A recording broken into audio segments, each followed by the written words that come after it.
강의 진행을 하겠습니다. 오늘부터는 이제 과학의 문제를, 현대 우리가 이제 겪고 있는 그 현실적인 문제들을 이제는 여태까지는 영성 공부를 주로 했지만은 앞으로 좀 현실적인 어떤 제도나 시스템이나 어떤 물리적인 그런 변화에 맞춰가지고 우리도 이제는 살아야 되니까 과학적 접근으로 공부를 어떻게 앞으로 해나가야 되나 생각해 보려고 하는데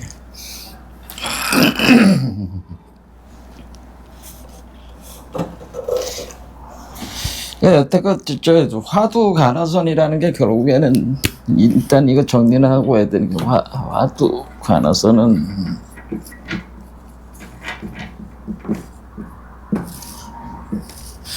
지금 불교 강의를 제가 선불교 강의를 하고 있으니까 거기를 참조하시면 되는데 아직 이 관화선 화두를 하는 거는 우리가 요가 체계로 계속 연결을 하면 되는데 거기서 선정이라고 하는 것이 우리가 그 우주 알 속에 거기에 이제 들어가서 그러니까 홈백에 옮겨가 가지고 거기에 앉아 있을 때가 선정이 되는 거거든요. 그래서 양의를 받는 거라고 하나의 세계를 우주 세계로 양의를 받는 개념이 이 선자 자체가 양의한다는 선의한다는 의미고 정은 그 세계에 들어가서 좌정하다 주인 주자하고 비슷한 거죠. 우리가 십주론이라고 있잖아요. 십주론의 주하고 비슷한데 정이라고 하는 건 주보다 좀 약한 단계고 주는 완전히 거기 거주하는 개념이고 그런데 그 선정에 들어가기 위해선 정일 집중을 해야 되기 때문에 정일 집중은 그 수정란 그 열애장에다가 집중을 하는 게 이제는 그걸 하기 위해서 우리가 수행해서 이제는 이게 밝음과 밝음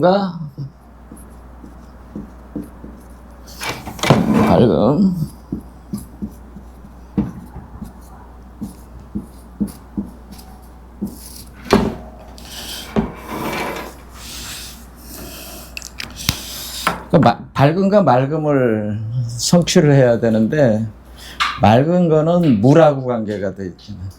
물이 고요하게 이제는 그 진흙이 가라앉은 보통 세상에서 수행을 하는 거는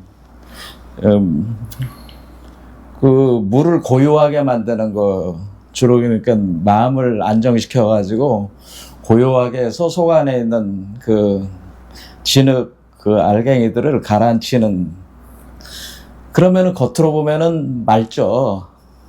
하지만 진흙이 아래에 있기 때문에 거기 밑에서부터 소용돌이가 올라오면은 또 진흙탕물이 돼버리잖아요. 그래서 이렇게 명상센터 같은 데 앉아있으면은 또는 어떤 절이나 이런 데 가서 앉아있으면은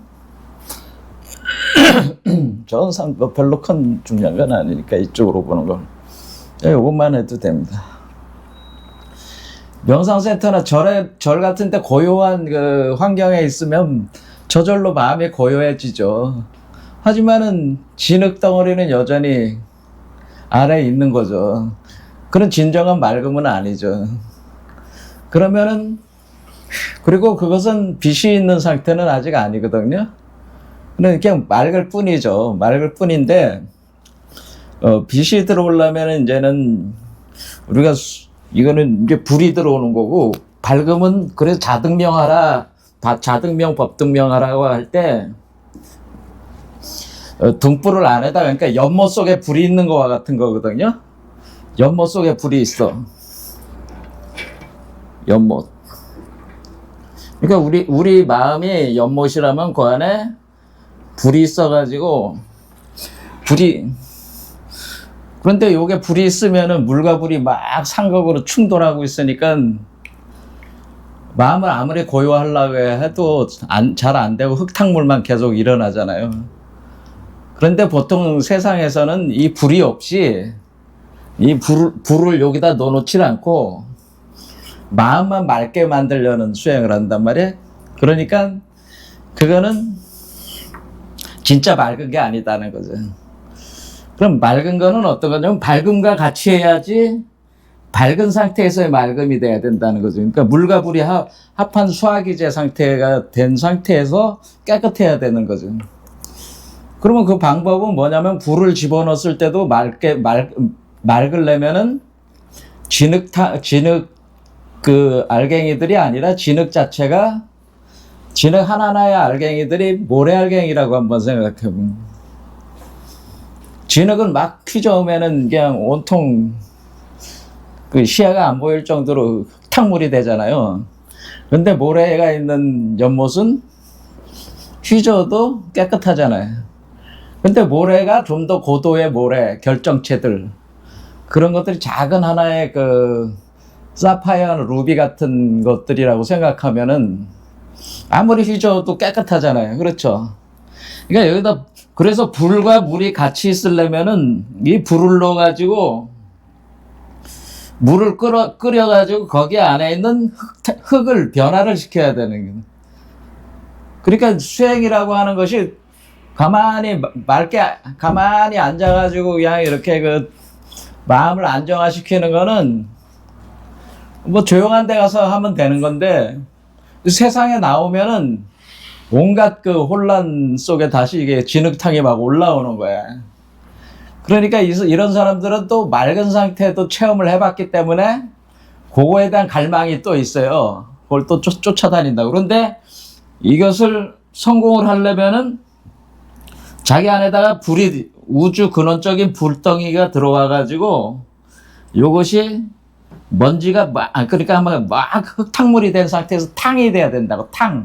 막 끌어올라야 된다. 끌어올라가지고 최종적으로는 다 그 흙 알갱이들이 아까 얘기했듯이 크리탈 입자 같은 걸로 변화를 시켰을 때 그게 진짜 맑고 밝은 상태가 되는 거. 그런 상태가 거울과 같은 상태가 그러니까 제8식 개원경지 상태에 들어가게 되는 건데, 그러니까 그거를 하기 위해서 이 물과 불을 합하려면은 정일 집중을 해. 물이라는 거는 우리가 남녀 관계로 보면 물은 여자고 금방 안 끌어오르잖아. 여자는. 남자는 불이고, 그럼 서로 섹스하면은 남자는 빠르게 끌어오르고 확 죽어. 여자는 오랫동안 쭉 가잖아요. 그러니까 서로 이게 안 맞으니까 불화가 일어나는 거라. 그러니까 요걸 합해서 하나로 만들어야 되는데 그거를 정일 집중을 정일 집중, 그러니까 맑음과 밝음, 그러니까 불과 물을 하나로 합하는 거를 화두를 들고 한다는 거죠. 화두를 들고 그 모든 의식을 한마디로 어떻게 하냐면 흙탕물을 진흙이 있는데 진흙들을 막 우리가 이제 약을 끓이는 거하고 비슷해. 약탕기에다가 각종 약재를 넣고 막 끓이면 막 끓잖아요. 그러면은 한번 버리잖아요. 다 쓴 약재 버리잖아요. 또 약재가 있죠. 또 끓이잖아. 또 버리고. 그러면서 그 알갱이만 계속 모으잖아요. 이와 같은 방식으로 응집을 시켜놔야 돼. 순수화 시키면서, 그러니까 마치 우리가 술을 만들듯이 증류를 하면서 순수화 도수를 높이면서 그것을 집중시켜야 돼. 그런 과정 자체가 가나선이 바로 그걸 하는 거거든요. 그 정신을 집중을 시켜가지고 그거를 어떻게 이제 의문을 그러니까 화두를 이제는 그 창구를 통해서 자기가 의심을 일으켜가지고 의정을 일으켜가지고 의심할 의자가 옆에 물숫자 붙은 게 응고한다는 응자거든. 그러니까 의심이 많으면은 응고가 돼요, 자연스럽게. 아니 내가 자꾸 의문이 자꾸 들면은 그 생각에 자꾸 그 하나의 생각에 다 모든 걸 묶어버리는 거거든. 안에 있는 진흙들을 진흙덩이 하나에다가 안에 있는 진흙을 다 뭉쳐. 그러면은 맑잖아요. 다른 건 맑잖아. 가라앉은 게 아니고 맑고 그거를 크리스탈로 확 바꿔버리면은 불을 넣어가지고 그거를 크리스탈로 확 바꿔버리면은 크리스탈 빈몸이 되는 거죠. 그러니까 그걸 이제는 집중하기 위해서 이제 하두를 쓰는 거거든요. 그러니까 이거는 우리가 그 선정 전 단계 다 알아. 정일 집중 단계가 바로 화두가나선을 핵심으로 쓰는 단계다. 이렇게 하시면 된다. 그러니까 우리가 수하의 기운을, 사실 이거는 탄트리즘이죠. 탄트리즘을 하는데 우리가 의식으로 하는 거죠. 의식으로. 의심의 대상과 의심하는 나를 하나로 합하는, 끊임없이 의심을 함으로써 합해나가는, 풀어나가면서 합해나가는 그 과정을 통해가지고 하는 거니까 이것도 정신적인 탄트리즘이라고 볼 수 있어요. 가나선도. 그래서 어떤 분들에게는 가나선이 탁월한 수행법이 될 수가 있죠. 그러면은 선정에 들어서고 그 다음에 선정 3매, 그 다음 쌈마디 3매. 그러니까 나라, 니아나, 쌈마디 이 세 개를 쫙 관통을 하게 되면은 카이발리아, 카발라 상태에 도달을 하게 되는. 그게 이제는 우리가 요가에서 얘기하는 거거든. 자, 그런 식으로 해서 우리가 화두가나선을 쓰는 거는 그렇게 한데, 화두가나선을 그럼 의심을 어떻게 하는 거냐면은, 지금 우리가 세상에서 모든 어떤 문제를 객관적으로 어떤 평가를 하고 이렇게 할 때 다 형식 논리를 쓰거든요. 형식 논리. 형식 논리에 고등학교 때 수학 배울 때 A, B, A는 B와 같다. A는 B보다 크다. B는 A보다 크다. 이런 수리 논리가 형식 논리야. 형식 논리를 표현한 건데 점점 고도화가 되면은 수학적 논리가 되는 거죠. 그러니까 형식 논리가 수학적 논리인데 수리 논리는 A와 B의 차별이 있는 거잖아요. A는 A고 B는 B다라는 그 전제 하에서 같다, 틀리다 이런 거 가지고 이제 하는 거거든요. 근데 그것은 정확히 분별심을 가지고 분별제를 가지고 하는 것이 형식 논리죠. 분별제 바탕을 한 논리가 형식 논리인데 지금 우리가 쓰는 모든 실제 세계에 있어서의 논리학이라고 하는 거는 다 형식 논리를 쓰고 있는 겁니다. 수학도 마찬가지로 다. 그런데 원래 이 세계는 형식 논리적으로 돼 있질 않고 석가모니가 그걸 이제 말씀하시기를 연기법으로 돼 있다고 하는 거죠. 그러니까 A와 B가 동시에 서로 쌍대적인 게 선과 악이 동시에 일어나고 동시에 소멸하는. 그러니까 A가 먼저고 B가 나중이고 그런 게 없는 거지. 그러니까 동시에 있다가 동시에 소멸한다는 거지. 그러니까 동시에 일어났다가 합하면 동시에 소멸하고. 쌍차 쌍조라고 하는 거예요. 쌍차 쌍조. 그러니까 동시성. 이런 동시적으로 대대적으로 진짜와 가짜 나와 너 이런 개념들이 다 부처와 중생 개념들이 다 두 개를 대대적인 틀로 놓고 동시에 발생하고 동시에 소멸하는 그런 개념으로 설명하는 게 이제 연기법이라는 거예요. 그러니까 석가모니는 논리학이 연기 논리학이. 그러니까 우리가 쓰고 있는 형식 논리로는 연기 논리학이 설명이 안 돼.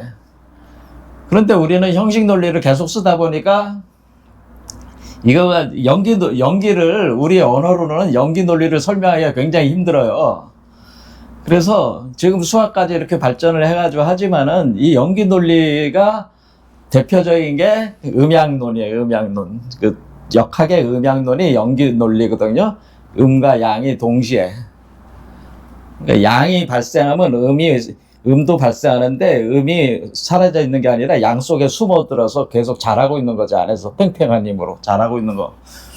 그리고 음이 시작할 때는 양이 또 그 안으로 들어가서 또 자라 나오는, 서서히 축적돼 나오는 그런 식으로 해서 대표적인 게 또 동양에서는 태극 음양론이 연기 논리거든요. 그런데 이런 논리학이 이런 연기 논리나 태극 음양론이 우리 서양의 과학적인 어떤 형식 논리로는 또는 우리가 일반 사람들이 사는 그 세계의 그 형식 논리는 파악이 안 되는 게 이게 설명하기가 힘드니까 뭘 쓰냐면은 부정논리학을 써. 부정논리학. 유가 아니다. 무도 아니다.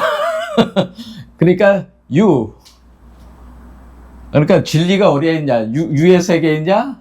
유가 아니야. 무의 세계로 가야 돼. 그 무의 세계에 있냐? 무도 아니야. 이렇게 그러니까 사실 비유비무야. 근데 비유비무가 그게 최종이냐? 그것도 아니야. 비유비무도 아니고 비유비무도 아니야. 그거로 그렇게 가는 거예요. 그러니까 우리가 이거 사구법이라고 하는 거거든. 그게 무, 비유비무, 그 다음에 비유비무, 비불이. 그러니까 불이, 비불이. 그러니까 두 개가 아니지만은 두 개가 아닌 것도 아니다 하는 게 이게 이제 사고 논리가 이제 부정 논리예요. 그러니까 유를 바탕으로 유를 부정한 게 무가 되고 무를 부정하면서 가면은 무를 또 부정하면은 비무가 되잖아요. 그러면 유도 동시에 부정을 하면서 가는 거니까 비유비무 세계가 열리고 그다음에 비유비무를 부정을 하는 게 둘이 아니다라는 것이 비유비무인데 비불이 그러니까 우리가 이제는 그런 논법이 사구논법이라고 하는데 사구논법 무 비유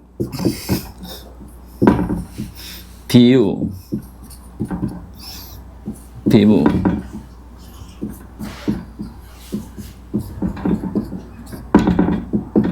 이렇게 하면 유무 이렇게 하면 세 개가 되잖아요. 세 개. 그다음에 요 이거 유무 두 개가 아니다. 그래서 불이. 그래서 불이론이라는 게 있죠. 불이론은 아드비아라고 해서 베단타 철학의 최고 경지가 불이론이거든요. 그러니까 유무가 두 개가 아니고 하나다. 비이온성. 불이라는 건 비이온성이라는 얘기. 원래 음양이 둘이 아니라 하나다.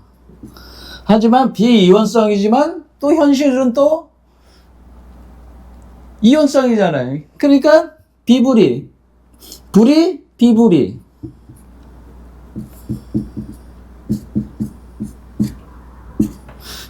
요게 1, 2, 3, 4. 그래서 이렇게 사고법으로 사고 논리로 가는 거예요. 그러니까 이걸 부정 논리학이라고 하는 거예요. 아니다. 그래서 원래 유가 현실 세계란 말이에요. 현실 세계. 근데 현실 세계를 떠났어.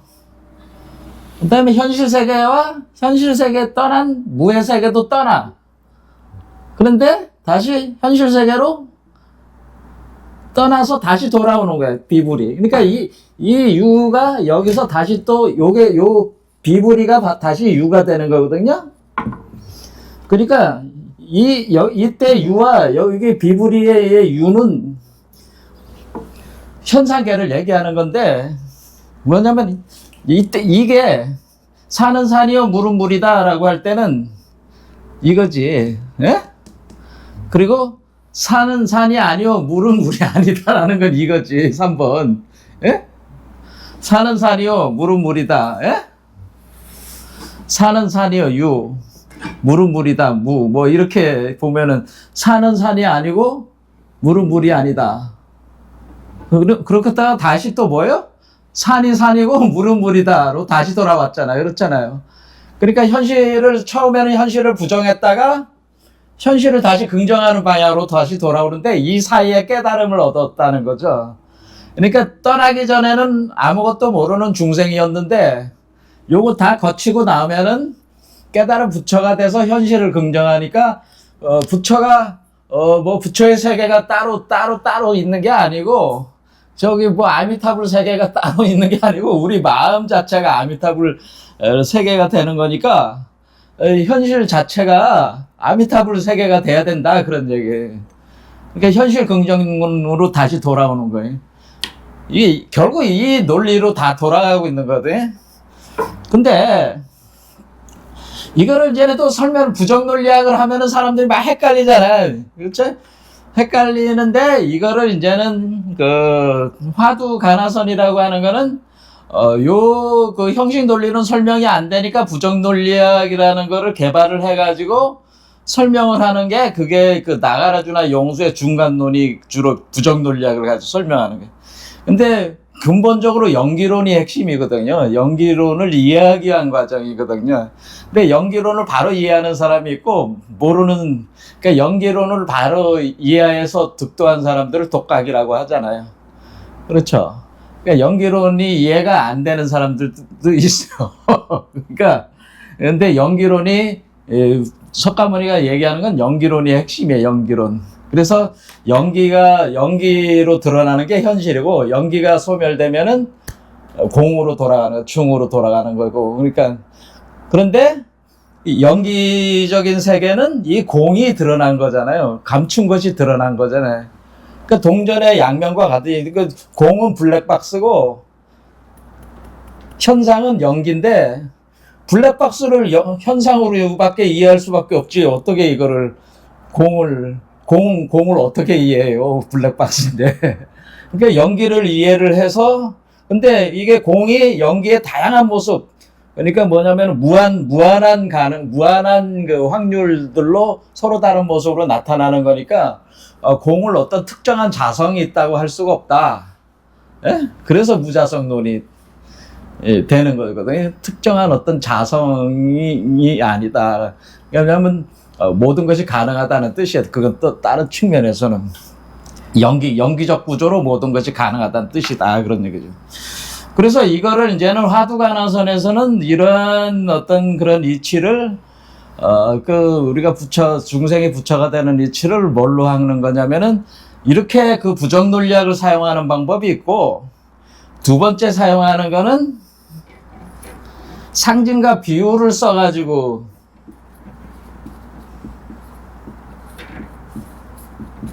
상징과 비유로 설명하는 방식이 있다는 거죠. 뭐 우리가 궁울이다 하면 용봉이다, 이것도 상징이잖아요. 그렇죠. 이렇게 상징을, 또는 피라미드다, 뭐 그리고 삼산이다, 뭐 그 요즘 내가 하고 거기에 그런 거 있잖아요. 그 피라미드 그런 거, 그게 다 예전에 그 우리가 이제는 신화 시대 때부터 내려오는 그 어떤 상징과 비유로 그 어떤 이치를 설명하는 그런 방식이거든요. 그 사람들은 그렇게 이치를, 근데 그런 거에 능통한 사람들이 주로 어떤 사람들이냐면 시인들, 문학가들, 이런 사람들은 상징과 비유로 이 감춰진 세계를 설명할 수가 있는 거예요. 부정논리학을 안 쓰고. 부정논리학 너무 골치 아프니까 상징 비유로 설명하는.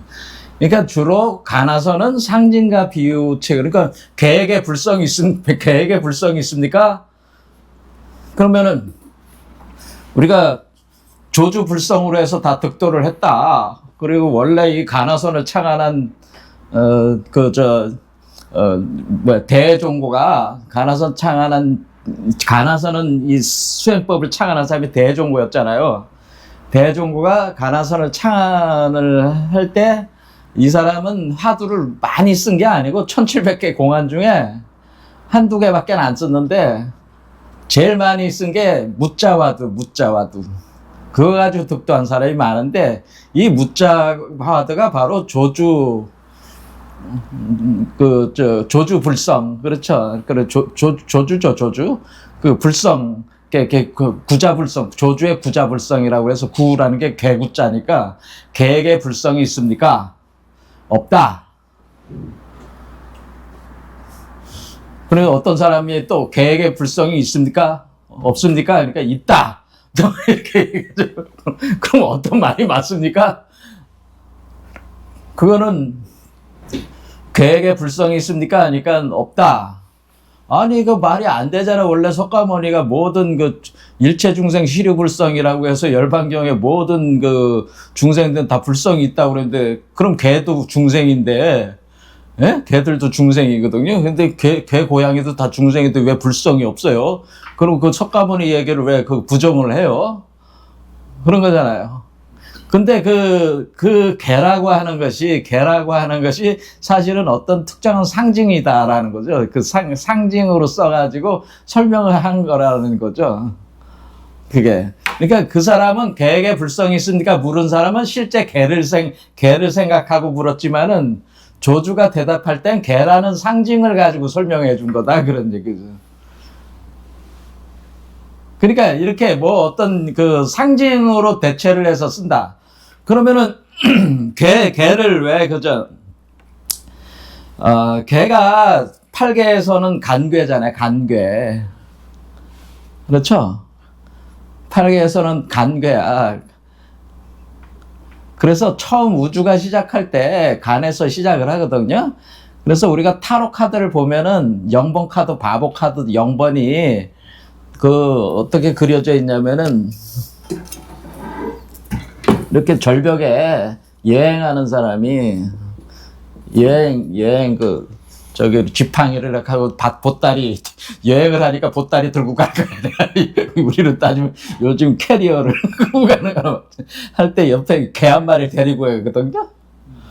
근데 타로 카드라는 게 그게 상징 비유 그림이거든. 근데 왜 개를 데리고 다니지? 근데 신기해요. 근데 그게 0번이야, 0번. 0. 시작하기 전에 0번이야. 그 다음이 마법사 카드예요. 마법사라는 건 모든 세계가 연기로 다 드러나는 거니까 마법으로 이 세계는 창조된 것이다라는 거지.